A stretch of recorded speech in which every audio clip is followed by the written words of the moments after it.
Hey everyone, welcome back to my channel. And if you're new here, hey, I'm Saresy. Today's video is going to go a little bit deeper into finances. Finances as a single parent in Australia receiving what's called family tax benefit. So whilst my child is not quite 18 yet, still living with me, but they have just completed year 12. I knew this was coming, but I just didn't expect it to come a little bit as quick as it did. But essentially, my payments have been reduced for FTB. So basically, whilst I am 1000% grateful that I am working and that I am working full time. Not many people have the opportunity to work full time or to even have a job.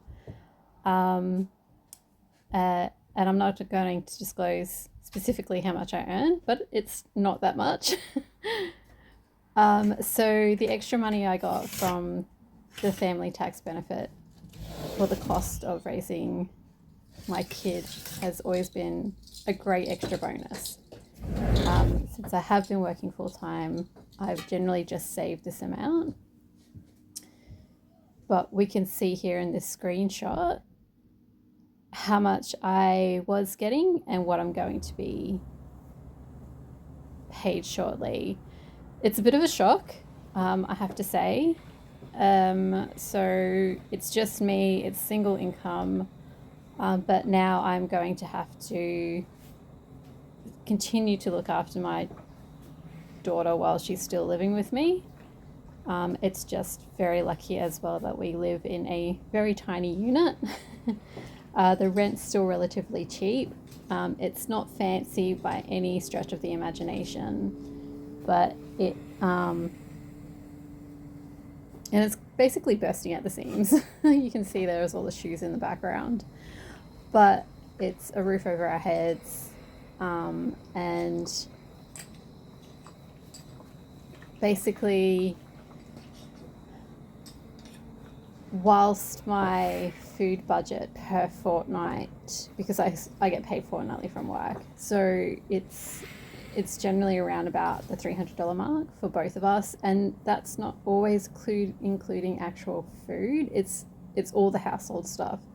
So it's like garbage bags, paper towels, toilet paper, shampoos and conditioners. It's I don't buy makeup because it feels gross on my face, if I'm completely honest. So I guess I'm lucky in that sense that I don't feel like I have to constantly use makeup. I do, however, though, use toner, and occasionally I use moisturizer. I do have a little bit of an addiction to nail polish. So hopefully I've got enough nail polish to last me the next few years. My daughter's going into uni next year, and that's going to be an interesting transition for her. And she wants to attend classes full time, which means traveling into the city every day, whereas I've been working from home since COVID with only 1 day a week in the office for the last few years. I love working from home. It gives me a lot more time to do the things that need to be done, like housework, shopping for groceries and things like that. But yeah, in terms of finances, $600 less per fortnight is a huge chunk for me, and I'm not used to it. So it's going to be a lot of really knuckling down and even trying to reduce the grocery budget further, and focus on buying the cheaper stuff and doing a lot of home cooking and home baking, a lot of sourdough breads, yogurts for all the prebiotics. I make my own granola, so there's oats in that, so that's your prebiotics. Sorry. Yeah, the prebiotics with all the fiber in the oats. So like that combo in the morning is pretty good. The other thing is I am on the spectrum, so autistic and probably a little ADHD. Like so sometimes I can get really mentally exhausted, or more so overwhelmed with all the things that I have to do as a single parent in life, all the responsibilities. It can really take its toll on me. So when I do things, so when I do things, it can sometimes come in short bursts, and that includes my creativity. So to kind of like assist me in recuperating like $300 per week that's going to be missing from my budget, I kind of have to find a way to be able to generate something similar. So it probably won't be as much as I expect, but I'm going to be putting my talents to use so that I can, support myself and my daughter in this transitionary period for the next few years while she's at uni and whilst I don't get any extra income for her. I believe that she may be able to apply for youth allowance, but again, it's because the threshold that I earn is just slightly a little bit too much, but actually not enough.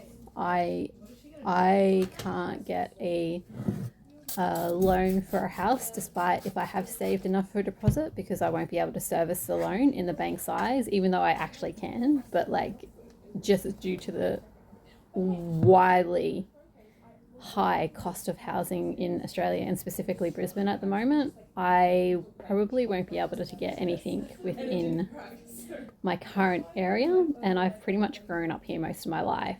I have spent some time in other areas within Queensland, but have basically stayed here, and I raised my daughter here because it was somewhere where I was familiar as well. So yeah, I guess I kind of just wanted to have a chat about that. Kind of like finances as well. I think it's really important, especially for women of any kind of like financial position at the moment, or relationship position or status. I think it's important when you get to a certain age to really start knuckling down, and if not sooner, if you can while you're in your 20s, to really consider what later life is going to be. So I'm currently in my mid-40s, and I believe it was only a couple of years ago that I really started figuring out that in like 20 years time I may not be able to work for whatever reason, or I might get some kind of like disease or something, like just like a health disease that I may need extra financial resources for, or I may not be able to work full time. I may want to start thinking about retirement. So I need to put steps in place now. So that's saving my money, topping up my superannuation, getting into the property market.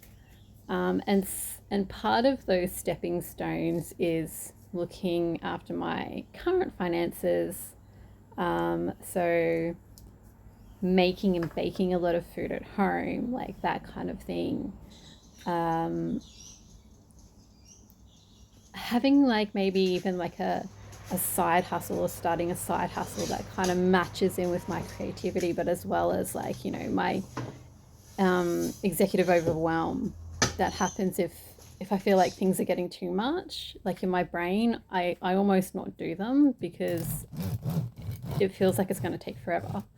So if I do things in small chunks, so if I create something, like as an example, if I'm making some scrunchies or something, like it's it works out because I can make a few scrunchies at a time. It facilitates the creative thing I have within myself. I don't know how else to describe it. I'm just creative. But it's not taxing on my time. obviously because I work full time as well.